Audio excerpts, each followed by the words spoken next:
Isa na naman pong dagok sa buhay ni former President Rodrigo Duterte.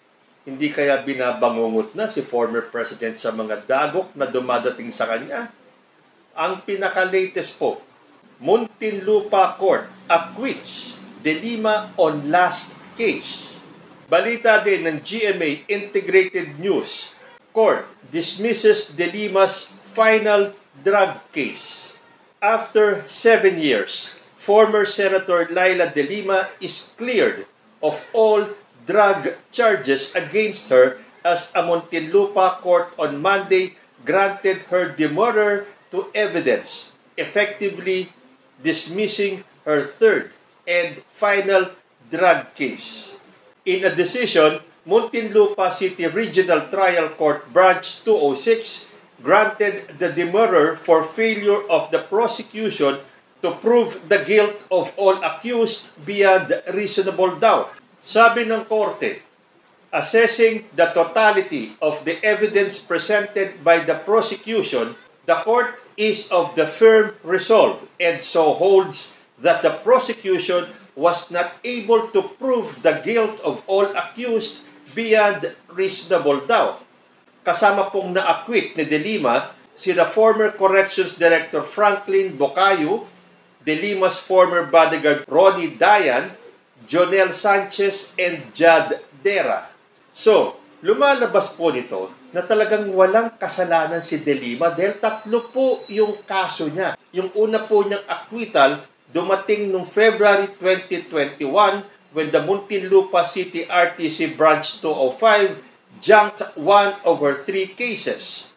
In May 2023, the Muntinlupa RTC Branch 204 acquitted De Lima and Ronnie Dayan, her co-accused and former bodyguard, of an illegal drug trading charge on the ground of reasonable doubt. At ito na nga po yung pangatlo. So ano kaya ang gagawin ni Leila De Lima? Hahabulin kaya niya si former President Rodrigo Duterte? At may mga ebidensya po silang ipinakita. Kaya nga magtataka tayo. Ano nangyari dun sa mga ebidensyang ipinakita at bakit na-acquit itong si De Lima? But looking back, kung matatandaan po natin yung sinabi ni former President Rodrigo Duterte, nung siya po mismo ang nagsabi that we planted evidence and that intrigues. Ito po noong August 21, 2016. Sabi po sa Inquirer.net, President Duterte provided a glimpse of what he said he had learned during his 10 years as a city prosecutor to bend the law to get the desired outcome. Sabi ni then President Rodrigo Duterte, I have learned a lot during my prosecution days. We planted evidence. So, aminado si former president na meron silang tanim ebidensya. Hindi kaya inisip ni then president na itong mga sinasabi niyang ito ay babalik at babalik sa kanya? So ngayon, kung tayo nagtataka kung paanong na-acquit si De Lima, samantalang may mga ebidensya naman na ipinakita, hindi kaya ganito ang ginawa nila? They planted evidence? Well, nagtatanong lang po tayo. Dahil galing na po mismo kay former President Rodrigo Duterte na marami siyang natutunan during his prosecution days. And that was to plant evidence. So kung nagawa nila yan nung siya ay abogado pa lamang, hindi kaya mas magagawa nila yan nung naging presidente na si Rodrigo Duterte? Dahil ako, isa doon sa mga nagtaka. At naisip ko yung napakadaming ebidensya against Leila De Lima. Tapos maa-acquit siya. So, ibig sabihin, puro kasinungalingan lang ang isinampang kaso kay Leila De Lima. Ngayon, ang pinaka-concern ko dito, at hindi lang po sa kaso ni De Lima, paano po kaya yung mga nakukulong ng mahabang panahon ng kung ilang taon ang kanilang inilagi sa kulungan only to be declared innocent at wala palang kasalanan? Ano po ba ang dapat gawin doon? In this case, hahabulin kaya ni De Lima si former President Rodrigo Duterte at kakasuhan? Or doon naman kaya sa mga nagkaso kay De Lima, sasabihin nila, Di bali nang dumating yung panahon na siya ay ma-acquit, ang importante na pagdusa natin siya sa kulungan ng mahabang panahon. And if I am not mistaken, inabot yata ng halos 7 taon si De Lima na nakakulong, only to be proven innocent. Kasi kahit na maghabla si De Lima, kahit na habulin niya yung mga gumawa nito sa kanya, the lost years ay hindi na maibabalik. Lalo na kapag alam mo sa sarili mo na wala kang kasalanan. Yun ang pagkakaiba ni De Lima kay Apollo Kibuloy. Hinarap ni De Lima itong kaso niya. Dahil siguro naniniwala si De Lima na siya ay walang kasalanan. So kumpara kay Apollo Kibuloy ay wala siyang kasalanan, harapin niya yan. So ano po kaya ang susunod na hakbang ni Leila De Lima? And speaking of former President Rodrigo Duterte, alam niyo po ba nung huling maisog rally nila, biglang bumaligtad na naman si Rodrigo Duterte at sinabi niyang wala siyang galit kay Bongbong Marcos at sa gobyerno nito. Panoorin po natin ito. May damdam na pinapalabas natin. But this would be as good as any other time to tell the President, the military, the police, and all, na hindi kami yung subversive na gusto namin tumbahin ang gobyerno. Damdam tayo. Hindi tayo galit kay Marcos o hindi tayo galit sa gobyerno. We just want reforms that yung nanirinig nyo sa grupo ng mga maisog at yung mga Pilipino na ayaw ng gulo pero gustong may pagbabago. Yan lang naman po. Walang interesado patalsigin si Marcos, walang interesado sa gobyerno na patumbahin mo. Huwag ho yan, kay dumaan ako ng presidente, pati gobyerno ko ito. Ayan po ang sinabi ni former President Duterte, hindi siya galit kay Bongbong Marcos at hindi siya galit sa gobyerno nito. Ang gusto lang daw niya ay makakita ng reforma. Anong klaseng reforma at kaninong reforma? Yung reforma ninyo na hindi nyo ginawa nung termino mo.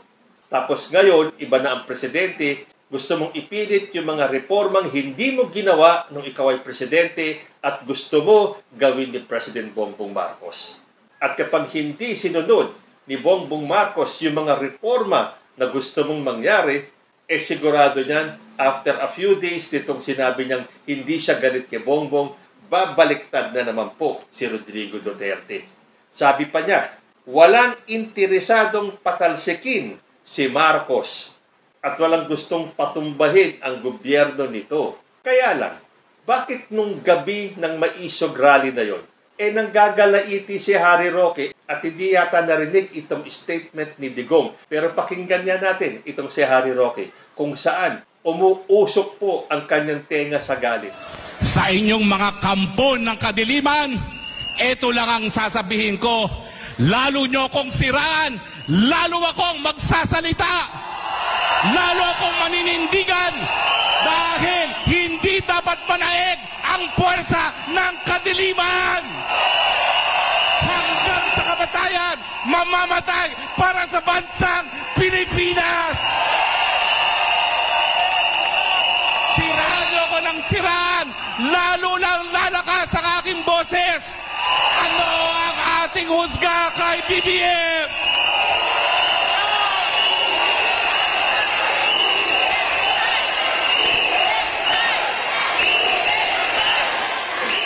O ayan, nanggagalaiti si Harry Roque. At sinabi niya na habang sinisiraan daw siya, ay lalo siyang magsasalita. Hindi ka sinisiraan, Harry Roque. Ikaw ang gumawa ng sarili mong ikasisira. Na booking lang. Although sinabi ko na sa aking past videos, wala akong pakialam sa personal na buhay ni Harry Roque. Kaya lang, kung ano yung binabato ni Harry Roque sa ating presidente, ay bumabalik lang sa kanila. Nag-boomerang kay Harry Roque lahat ng kanyang paninira. Akala mo siya ay ubod linis. Yung pala, may mga itinatagong baho. Patagin, wala akong pakialam kung ano man ang gawin ni Harry Roque sa kanyang private life. Kaya lang, ito leksyon na sa kanya. bago ka pumuna ng muta ng kapwa mo, tingnan mo muna. Baka mas makapal pa ang muta mo sa mata. At sa sobrang kapal ng muta, hindi mo na makita ang katotohanan. Yan si Harry Roque. So, hindi nakikinig si Roque sa mga sinasabi ni ex-President Duterte nung sinabi niyang wala daw interesadong patalsikin si Bongbong Marcos sa kanyang pwesto. Samantalang ito, isa na si Harry Roque na nagtanong sa mga nanonood, ano ang ating hatol kay Bongbong Marcos?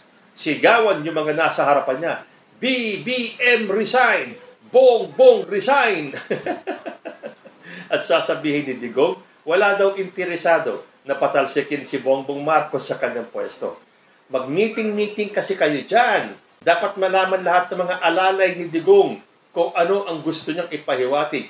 Kaya lang sigurado ako na after a few days or baka meron na nga ay babaliktad ulit itong si Rodrigo Duterte at magpapawala na naman siya ng mga pagmumura against sa ating Presidenteng Bongbong Marcos na hindi naman po natin ikagugulat dahil sanay na po tayo kay Digong. Kung ano yung sabihin niya ngayon, bukas makalawa iba na, and then after a few days ulit, magbabago na naman siya ng kanyang statement upang bawiin na naman niya pagkatapos ng ilang araw. So, bakit kaya bumait na naman si Rodrigo Duterte? Dahil ba wala ng tapang at bisa ang kanilang mga maisog rally? At ngayon, porke nag-resign na si VP Sara bilang DepEd Secretary, siya ngayon ang kanilang hinihikayat upang mamuno dito sa kanilang mga hakbang ng maisog. Dahil sabi po dito sa balita, Duterte allies ask Sara to lead the struggle of the Filipino people. Again, sinosolo nyo ang Filipino people. Hindi naman lahat ng Filipino people ay umaayon sa gusto nyong mangyari. Ang gusto nyong mangyari ay gulo na ayaw naman ng majority ng Filipino people. Tuloy ko po. Conveners of the Hakbang ng Maisog, a movement started by allies of her father, former President Rodrigo Duterte, have urged Vice President Sara Duterte to lead the struggle of the Filipino people now that she is no longer part of President Marcos's cabinet.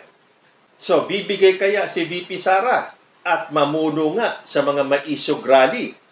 Tandaan po natin, isa po sa ikinabagsak ni Sara Duterte ay nung umattend siya sa isang maisog rally ng kampo ng kanyang ama kung saan minura-mura na ang ating Presidenteng Bongbong Marcos at si Sara Duterte ay pangisi-ngisi pa rin kasama ang kanyang BFF na si Amy Marcos.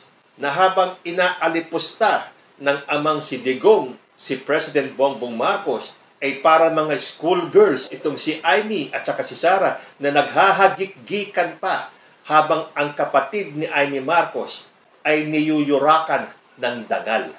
Bumigay kaya si Sara Duterte at naging leader ng Hakbang ng Maisog? Kaya lang, doon po sa unang interview ni Sara Duterte, after niyang magbitiw sa pagka-secretary ng Department of Education, sinabi po niya na magkaibigan pa rin sila ni Bongbong Marcos. Ito po ang kanyang buong pahayag.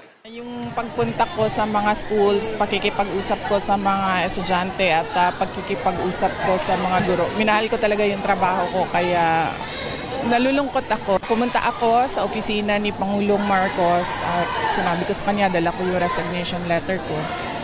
And maayos naman yung kanyang pagtanggap and maayos din yung pagtapos ng aming pag-uusap. We are still friendly with each other on a personal level. Hindi ko na kinonsider yung reactions ng mga tao. Kinonsider ko lang kung ano yung mas makakabuti para sa Department of Education. Walang consultation na with the former President Duterte. Sa akin lang yun. Walang discussions about resigning sa Office of the Vice President. So matapos sabihin ni VP Sara kung ano yung mamimiss niya, yung kanyang pagpunta-punta sa mga eskwelahan, yung pakikipag-meeting niya sa mga guro, sa mga estudyante, sinabi rin naman niya na ang kanilang relasyon ni President Bongbong Marcos remains to be friendly, but on a personal level. Ano kaya ang ibig sabihin ni Sara Duterte? Hindi siya babanat when it comes to personal matters ng ating presidente. And I presume that includes First Lady Lisa Marcos. Paano kung hindi personal matters? Tulad ng mga maisog rally na yan. So, babantayan pa rin natin. Dahil sinabi lang ni VP Sara that she is still friendly with President Bongbong on a personal level. Paano pagdating sa national concern? Tulad ng West Philippine Sea? No comment na lang po tayo dyan. So marami pa rin po tayong aabangan sa mga darating na araw. Although ang panalangin po natin, dumating po sana ang kapayapaan sa ating bansa. Huwag na muna natin intindihin yung mga outside forces. Unahin po natin ang ating sarili. Tayo pong mga Pilipino. Dahil wala naman pong magkakampihan, wala naman pong mag-aangat sa atin, kundi tayong mga Pilipino. Kaya doon sana sa mga naghahangad na tayo ay tuluyan ng magkawatak-watak bilang isang bansa, mag-isip-isip po kayo. Wala po tayong ibang kakapitan, kundi tayo rin lang, kapwa Pilipino. Kayo po, ano ang masasabi nyo sa mga topics natin for today?